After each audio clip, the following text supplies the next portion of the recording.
Hello learners, hope you are doing well. Let us do a small revision on tropical cyclones. I'm going to begin with Geography Paper 1, November 2024. Let us start. 1.4. Refer to the infographic below based on Tropical Cyclone Filipo. Tropical Cyclone Filipo. The tropical storm made a landfall in Mozambique on 12 March after strengthening off the coast of southeast of Africa, bringing strong winds and heavy rainfall to Mozambique. On 13 March, Tropical Storm Filipo moved back over the ocean and developed into a tropical cyclone on 14 March. Let's look at the path that we are given. All these symbols that I have circled are for a tropical storm. A tropical storm is often symbolized by an open circle, while a tropical cyclone, which includes the hurricane and typhoons, is symbolized by a filled circle. The difference between a tropical storm and a tropical cyclone is just in the wind speed. When wind speed is below 119 km per hour, it is called a storm. And when the wind speed is above 119 km per hour, it is called a cyclone. If you check on the information on the path, the wind speed managed to be above 119 km per hour on the 14th of March, and therefore it qualifies to be called a tropical cyclone. And it is also that when the wind speed increases and reaches the speed that above 119 km per hour, that the cyclone moves to the mature stage. By 12 March, the storm approached the land, and on the same day, according to the information, the wind speed reduced from 116 to 95 km per hour. And on the 13th of March, the cyclone left the land, and the wind speed increased from 84 km per hour to 106 km per hour. Question 1.4.1. State one condition that could have led to the development of the tropical cyclone Filipo. For a tropical cyclone to form, we need the presence of a low pressure. Low pressure creates an environment where air rushes inwards towards the center, initiating a spiral of rising, warm, moist air that fuels the storm intensification. We do also need the presence of Coriolis force. This force is important to all cyclones because all areas of low pressure must rotate to maintain their structure. Tropical cyclones draw air from the center through this rotation. This air then converges from all sides and is forced to rise, creating clouds and precipitation as the pressure drops. Sea surface temperature of 26.5 and above. Warm seawater is the primary fuel source for tropical cyclones by providing heat, moisture, and necessary for their development and intensification. Unstable conditions such as high rate of evaporation, latent heat, upper air divergence. Any answer from the above? 1.4.2. Give evidence from the table of information that shows that the cyclone had strengthened from 10 to 11 March.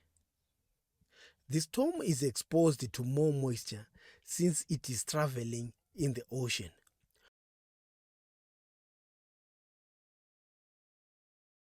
1.4.3.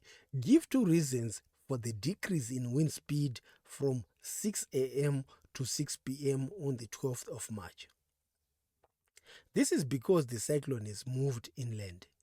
When the cyclone moves inland, it loses the supply of moisture that it has used to gain the strength when it was in the ocean. That reduction weakens the cyclone. More friction. When the cyclone moves over the land, friction increases. High friction comes from the trees, plants, buildings, the mountains, etc. This friction can weaken the cyclone or even dissipate it. Less latent heat. Over the land, evaporation is less. Moisture content is less, thereby less latent heat. This condition leads to the weakening of the cyclone. You can also say the cyclone was about to dissipate. Only two solutions that are needed.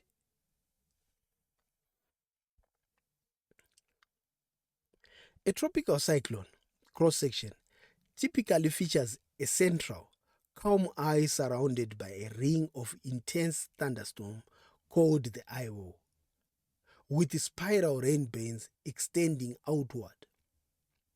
The cloud type of the cyclone are primarily cumulonimbus clouds, which form the eye wall, and rain bands along with the upper level cirrus and cirrostratus clouds. The eye is a roughly circular area located at the center of the tropical cyclone, often characterized by light winds and clear skies. Pressure is very low. It ranges from 30 to 65 kilometers in diameter.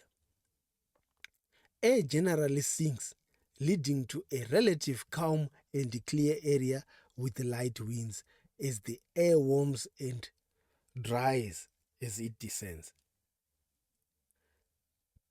1.4.5 account for the lack of rainfall and cloud in the eye of the tropical cyclone. Air subsides, it sinks, thereby forming no clouds. As the air sinks, it forms no clouds. As the air moves downwards, it gains temperature. Heating up, no condensation takes place. 2 points needed. Let's move to the next question paper, June 2024.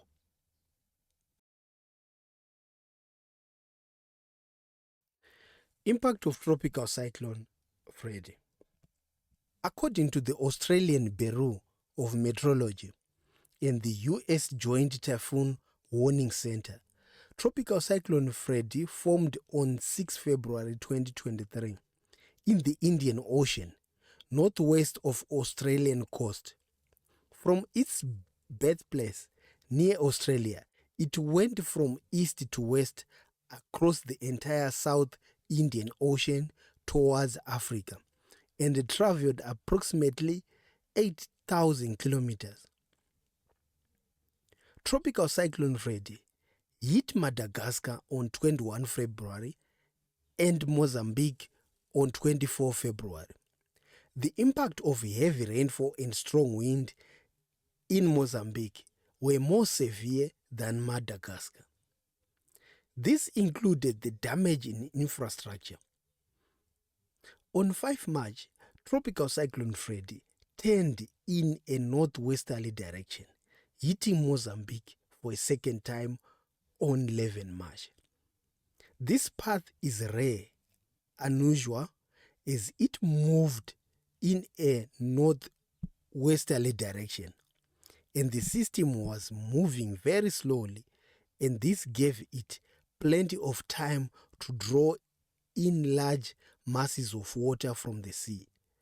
This resulted in continuous heavy rain to affected regions, often causing widespread flooding. Tropical Cyclone Freddy reached Malawi on the as a tropical depression, but it still generated heavy rains and high wind speeds. We are given the path of the cyclone, the key showing the stages of development of a tropical cyclone. The first symbol of the key represents the first stage when the cyclone is in the formative stage. The formative stage is also known as a tropical depression. The wind speed will just be 63 kilometers per hour or less. The second key shows a mature stage or a tropical storm. The wind speed is more than 63 kilometers per hour but less than 118 kilometers per hour. The last symbol is for the mature stage, stage 3, when the cyclone is matured to be called a tropical cyclone. This is when the wind has reached the speed of 119 kilometers and above. Looking at the tracks of the cyclone approach the land, the wind speed weakens, thereby the stage changes, and every time the cyclone gets back to the ocean, it intensifies. It is also important to note that the cyclone moves from east to west, but tend to curve north and south toward the pole. They are irregular and very difficult to predict.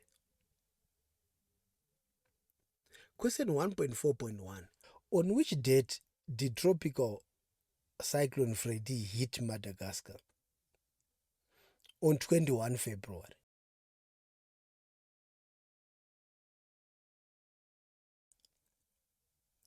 1.4.2. Why was the impact of tropical cyclone Freddy more severe, destructive in Mozambique than Madagascar? Mozambique was struck twice by Cyclone Freddy. Madagascar was only struck once. 1.4.3. Give reasons why Tropical Cyclone Freddy changed from tropical cyclone to a tropical depression from 21st February to 22 February. This change only happened when the cyclone is weakening. Like in this situation, the cyclone is approaching the land.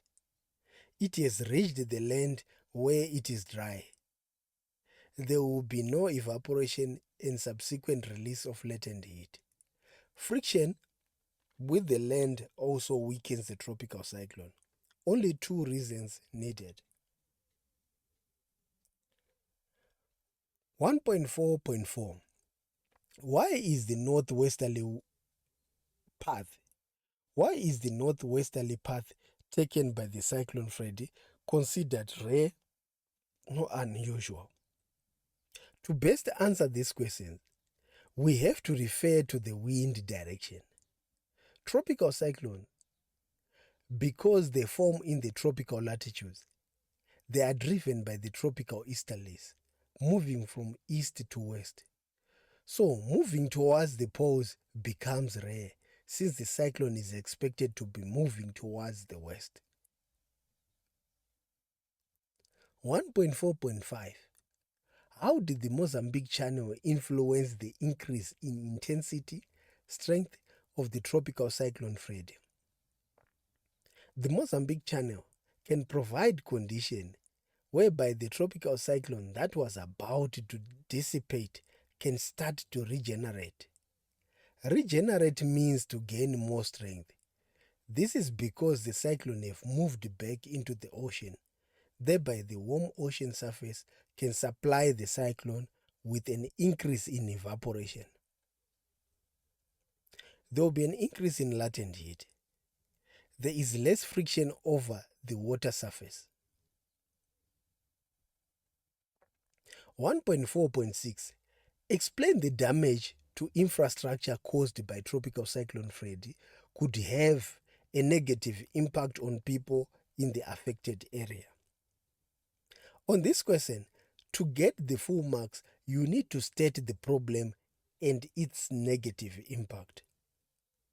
My first point is damage on the power lines will result in no electricity supply. Damage to water system will result in no water. Damage to transport infrastructure will increase inaccessibility. Damage to telecommunication system will increase in channel of communication. Damage to telecommunication systems will decrease channel of communication. Damage to sewer infrastructure will result in water getting contaminated. That's it. That's all for now. Thanks for watching.